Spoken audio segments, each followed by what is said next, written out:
Hey guys, Cloud Journey here. How you doing? Hopefully well. Hopefully you're finding lots of sweet books. You're getting out there on the hunt, finding those sweet deals, those sweet dollar bin books for dirt cheap. I myself have been doing okay. I had my birthday recently, and my wife was kind enough to go into town with me and let me just hit up a few comic shops. So I got a few books there. And then there was a smaller con, one I've done really well at in the past. And I was going in for some training, and it happened to be on that day I was going to be traveling. So I had a chance to stop in there I think I was on like 2.5 hours sleep because I did a night shift till 6, and then I had to catch a ferry, and the con started at 11. So I was pretty bagged, but it was good. This con, it's been growing and growing. It's really a comics focused con. There's a few more toys and stuff this time, but no, it's done really well, and there's lots of different vendors and different people from all over the city bringing stuff, and they're there to sell, right? They're there to make money and do deals and stuff, so it's always a great place to get books for a good price. I was lucky enough I bumped into my man Dead Clone there, who's another local Vancouver boy. He had picked out a sick night nurse right beside me, and I was sitting there jealous of him, and then he glanced over and was like, "Hey, how's it going, man? I know you." So it's pretty neat to bump into somebody there. And we had a good chat and stuff. Fortunately, I didn't see him till near the end, so I was about ready to go anyways. But yeah, no, it was really good to see him. He's an awesome YouTuber. If you guys don't know, dead_clone, definitely check him out. So this is actually the first book I ended up picking up at the con there. I've been working on these magazines a lot more. They're just on my radar and stuff. And this is Batman, Son of the Demon. It's kind of supposedly the first Damian Wayne story. I haven't read it yet, but apparently it's what led into that Damian Wayne arc by Grant Morrison. I think this is sort of the inspiration. So I'm not sure if there's actually a child that makes an appearance in this or what. I'll let you know. I'm pretty sure this is the first print of this issue. It's got a beautiful, beautiful sort of photorealistic painted cover there with Batman in the blue. I love it.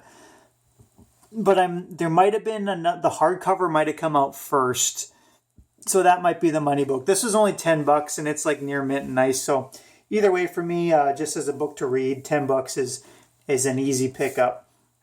So excited for that, to add that to my magazine collection. Another sweet Batman book I got. This was in like a $5 bin, I think. This is Gotham Noir. It's a Brubaker and Sean Phillips Batman story. So that's a super combo there. And this was $5.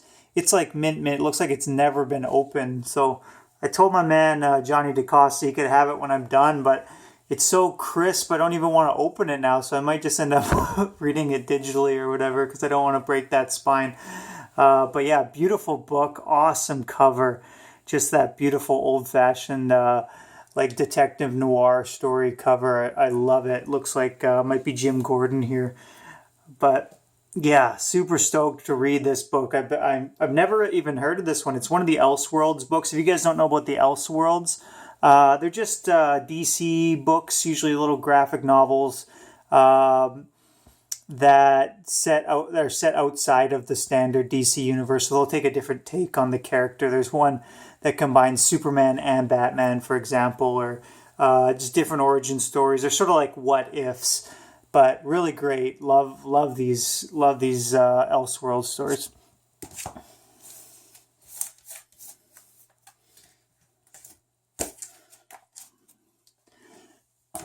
All right, picked up some Foom. So I've been thinking about Foom. I saw a big lot on eBay of Foom magazines for like $400 for almost the whole run, and I was really tempted, but $400 is a lot of money, so I didn't end up pulling the trigger. But since then, they've sort of been on my radar. I've been looking for them. If you guys don't know, Foom is a fan magazine. It's fans of old Marvel, and it's a Marvel fan magazine. It has interviews with writers and stuff. It came out in like the 70s mostly, but there's interviews with writers, spotlights on characters and artists and stuff like that. All these old school guys. Some really neat content in these old magazines. Jim Stranko was a big part of it. A lot of times the covers are made by big famous artists and things like that. So some great cover art. The one downside I find is because it was a cheaper magazine, they don't have a lot of color to them. But really neat pieces, and you can get them for pretty cheap. I never kind of saw them in the wild until I started looking for them and asking about them, and they are around. So definitely, if you're a Marvel fan, definitely worth checking out. But there's some cool stuff in here, and actually some early first appearances and stuff as well. So this is Foom number 6 with a Jarvis cover. This is a Buscema Russell cover, Foom number 12. You can see there's a piece of tape on this one. These were all pretty cheap. There's one in here I'll show you in a sec that was a little more expensive, but awesome cover there. And the back covers are really nice too. It's one of those ones I'm tempted to put the board in the middle of the spine so I can see the back covers. I can't remember who did this one. This one was the nicest grade. Awesome Daredevil with the movement. Love it. Number 13. And this one, number 15. I'm going to open this up and show, I think, this at the end of the video. But Howard the Duck cover. There's some, in this one, 15. Some people on eBay will ask like $200 for this in high grade. I got this. This was like $5, but it's got some water damage and stuff inside. It's besides that, it's okay, but water damage just lowers the grade so much. But this has a first appearance of Miss Marvel that predates the Miss Marvel number 1. It has, I think, the first cameo of Star Wars and first cameo of Captain Britain in here as well. So I'll go through it after and show you guys. But it's not really like published by Marvel, so does it count? I don't know, but it does have like full art and full descriptions of that character and the covers and stuff. I'll show you soon. I'll let you guys decide for yourselves on that. All right, found this guy finally. I've been wanting to get one of these for a reasonable price.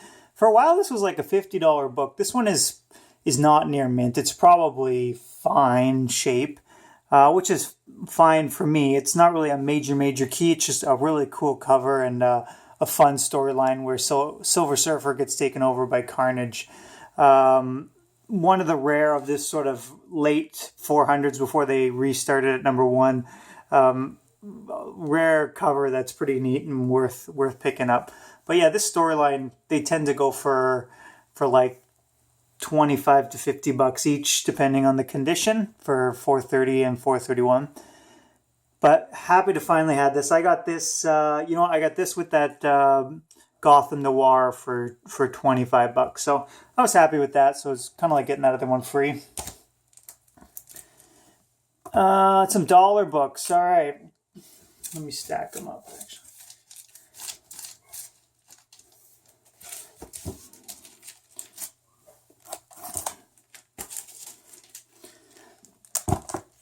All right, I got some pretty sick dollar books. There's one guy there who, his thing is like he has good stuff in his dollar bins, and that's sort of his big selling point. And it's true. I got some great books out of there. So this is Damage Control number 1. I actually found this in a 50-cent bin later that day, but that's fine. I had picked this up already.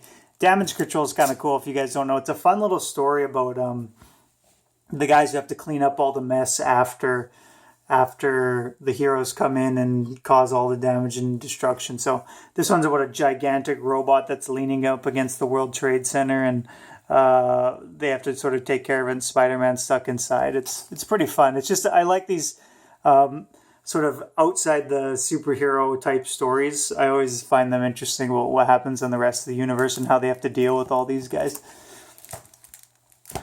Ronin, number 1. I think this, when it originally came out in magazine size, so I think this is sort of not, it's worth about $1. But Frank Miller's Ronin. Love Samurai. Love Frank Miller in this era, so hard to beat.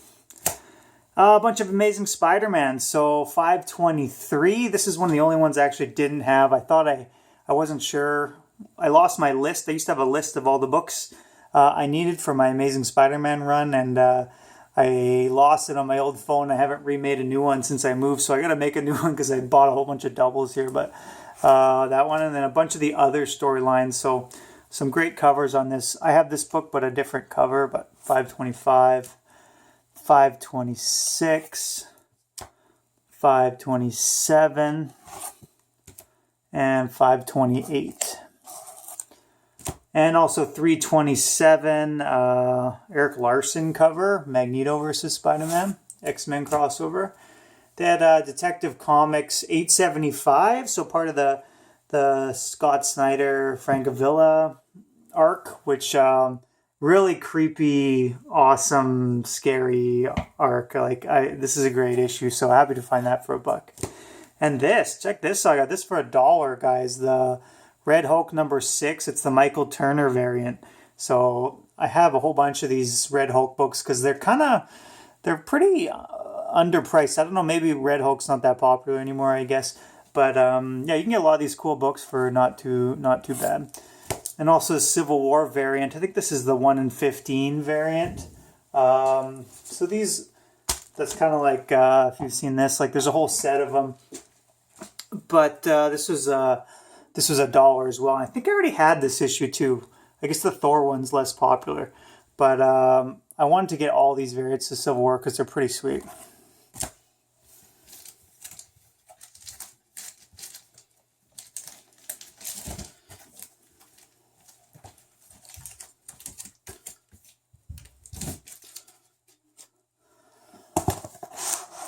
All right, so I'm also been working on my Almore Swamp Thing.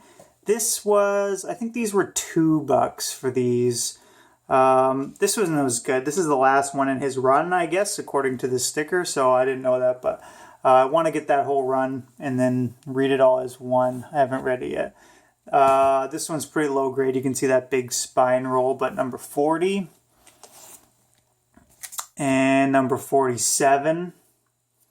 My son was very into this when he was looking through my books.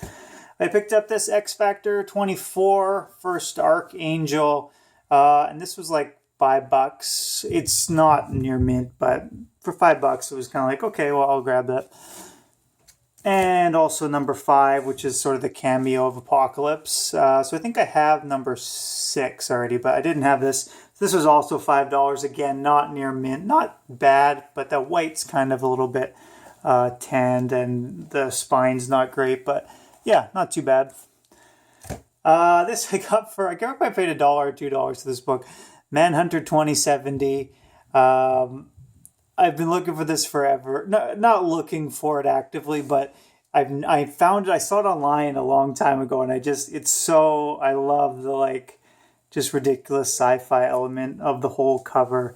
The guy's dad is buried in an asteroid floating around. I don't know how you'd bury a person in something like that, and he's just gone and avenged him, and he's going back to his grave to talk to him. He's got the classic spaceman sort of suit on there. It's everything I love about 70s, 60s sci-fi, space sci-fi. I love it so much. So this is just beat to crap, but I just wanted it for the sake of having it. I'm going to read through it. Looks like I doubled up on that cover.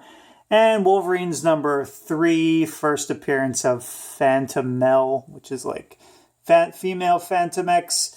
Will this character go anywhere? Most likely not, but I think this one was 50 cents, so they had 10 of these, and I was like, oh, I'll grab one, why not? You never know. Judge Dredd, number 2, Eagle Comics. Another sweet $1 book. So, early Judge Dredd's awesome. It's just ridiculous and sweet. And, yeah, so if I find these for $1, I'm easily going to grab them. No problem. Don't want to show you guys anything else. I'm going to show you one more book. Stand by. It's a bit of a speculation here. This was not from this con. This was from a toy store called Toy Traders, which is the greatest toy store ever. I think I have a video showing a little tour of that place, but Google it if you haven't. Give it a Googs, mate, if you haven't seen Toy Traders, because it's the craziest, coolest store ever.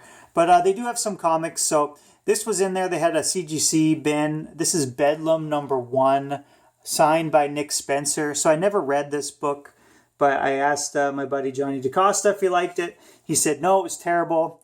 And then I said, okay, I won't buy it. And then he said, oh, wait, no, that book. Yeah, no, that one was really good. I liked it. So this is about as much as I would pay on sort of a more speculatory book. But let's back this up so you can see.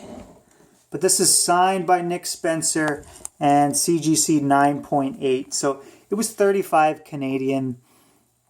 It's sort of one of these things where if it's a good story and it might end up becoming a TV show, whatever, you never know. At a 9.8, that could go up quite a bit. So either way, I really like Nick Spencer, so I assume I would like this series. So for me, the way I sort of speculate is, well, if I got stuck with it, would I regret it? Is it something I want to hold on to or not? So I'm going to read this series, and I'm sure I'll like it, and then I'll be happy I have it anyways. And if not, I can probably get $20 for it or whatever anyways and make some of my money back. But yeah, so have you guys read Bedlam? If you have and you liked it, let me know. If not, let me know as well. That's fine. I'm not going to get upset if you think it's terrible. But yeah, so that's going to be it for now, guys. Thanks so much for watching. Yeah, if you have anything, comments, all that kind of thing, let me know. I always like to hear what you guys have to say and interact with the community. So thanks for watching. Take care. Check out Dead Clone. He's a sweet YouTuber. Peace out.